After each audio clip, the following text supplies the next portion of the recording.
Assalamualaikum warahmatullahi wabarakatuh. Halo semuanya, welcome back to my channel Yunuro Project.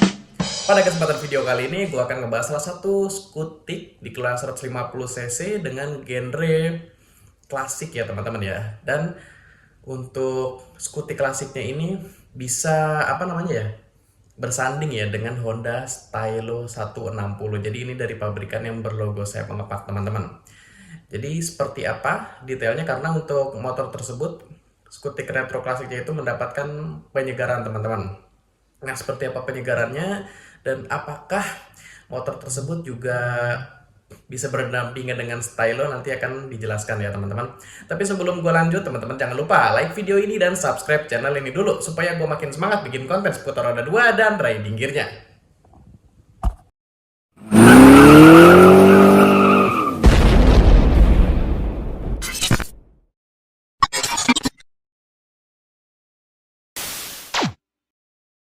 Oke teman-teman, jadi ini dia skutik klasik yang gue maksud adalah Honda NS150LA. Jadi Honda NS150LA ini mendapatkan update dari segi desain maupun fitur dan lain-lainnya teman-teman.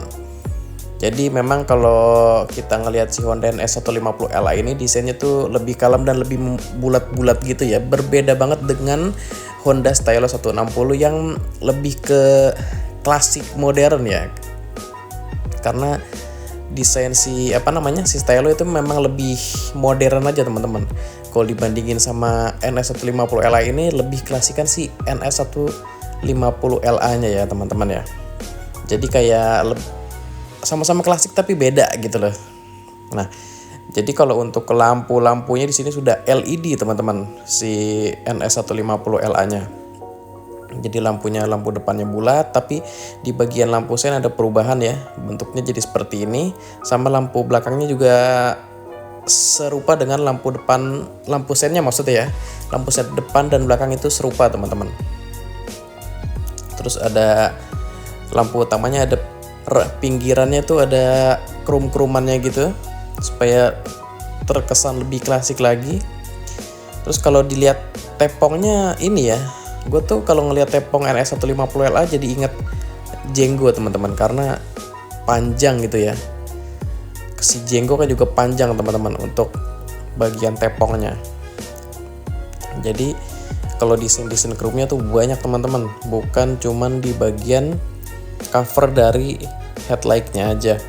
Kayak spionnya juga pakai krum, terus emblemnya pakai krum teman-teman. Sampai detail behel belakang juga pakai krum teman-teman. Lalu kalau untuk kayak spek mesinnya, di sini dia masih pakai 150cc ya. Jadi tidak seperti Stylo teman-teman. 150cc, 1 silinder berpendingin udara, sudah injeksi pastinya. Terus bagian pengereman sudah pakai cakram di depan dan belakang dan ada fitur ABS-nya juga. Lalu untuk panel meternya, gue jadi inget panel meternya Fazio ya kalau bentuknya kayak gini teman-teman. Dan ini sudah full digital ya dengan negatif display. Untuk pengunciannya pun sudah keyless, dan untuk kapasitas tangki bahan bakarnya juga lumayan nih teman-teman, di angka 8 literan. Jadi nggak yang sering ngisi gitu ya. Ya lumayan lah, sedang lah. Untuk di kelas skutik ini tergolong gede ya, di angka 8 liter untuk tangki bahan bakarnya.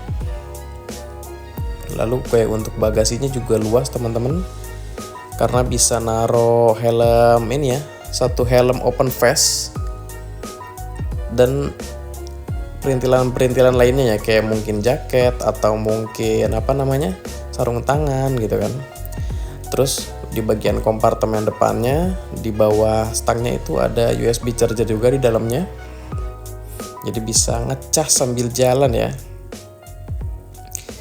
Terus apa lagi ya?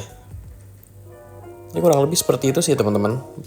Kalau secara fitur ya, fitur-fitur umum kayak idling stop system kayak gitu-gitu itu ada di sini. Cuman di sini gue yang agak kurang itu di bagian velgnya. Karena velgnya kayak ini loh, mobil angkot ya teman-teman ya. Bentuknya ya, kayak bolong-bolong pinggirannya banyak gitu. Itu aja sih yang menurut gue pribadi ya kurang teman-teman di bagian velgnya aja. Tapi kalau masalah velg sih bisa diganti ya dengan selera penggunanya. Sama knalpotnya juga kayaknya terlalu tidur ya teman-teman ya.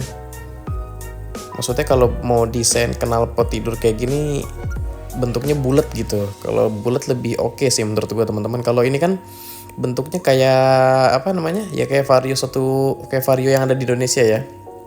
Terus motor-motor apa namanya? PCX ya kayak gitulah teman-teman modelannya. Cuman dia tidur gitu, lurus.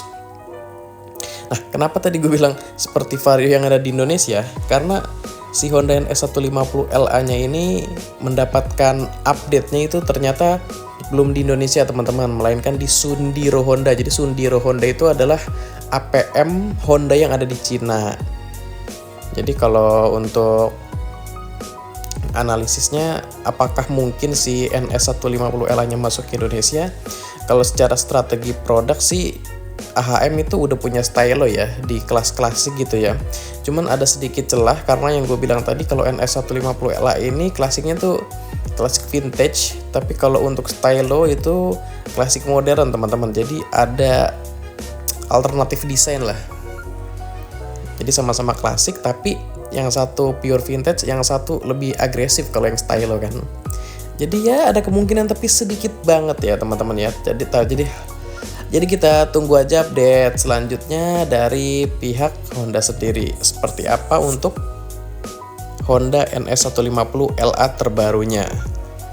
Oke teman-teman, jadi menurut kalian bagaimana mengenai Honda NS150LA-nya? Silahkan berikan opini dan tanggapannya di kolom komentar.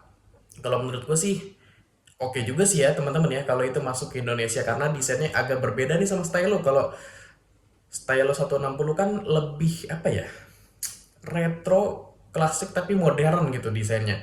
Jadi kalau misalkan dibandingin sama Vespa, lebih klasikan Vespa teman-teman. Nah kalau Honda NS150LA ini lebih ke vintage, lebih ke klasiknya tuh ya kayak Vespa gitu teman-teman. Jadi memang sama-sama klasik, tapi kalau yang satu klasik modern, yang satu bener-bener klasik vintage gitu ya teman-teman ya. Jadi ada perbedaan sedikit. Nah jadi nggak ada salahnya masuk ke Indonesia juga. Jadi semoga aja ya bisa masuk ke Indonesia juga sih Honda NS150LA-nya. Oke, kalau menurut kalian gimana? Silahkan berikan opini dan tanggapannya di kolom komentar. Oke, gue rasa cukup sampai di sini dulu informasi yang bisa gue sampaikan. Sebelumnya terima kasih buat teman-teman yang sudah menyempatkan waktunya untuk nonton video gue. Jika video ini bermanfaat, jangan lupa di like dan share. Terus kalau teman-teman punya masukan atau saran buat konten atau buat channel ini, bisa bantu di komen aja. Dan yang terakhir, jangan lupa di subscribe sama nyalain loncengnya juga supaya kalian mendapatkan notifikasi terupdate-nya. Oh iya, jangan lupa follow juga Instagramnya di @yunuroproject. Karena sebelum gue upload ke YouTube, pasti akan gue informasikan atau gue posting dulu di Instagramnya. So, di Instagramnya nanti bakalan lebih up to date. Oke, gue rasa itu aja dulu. Sampai berjumpa di video seputar roda 2 dan riding gear selanjutnya. Thank you semuanya.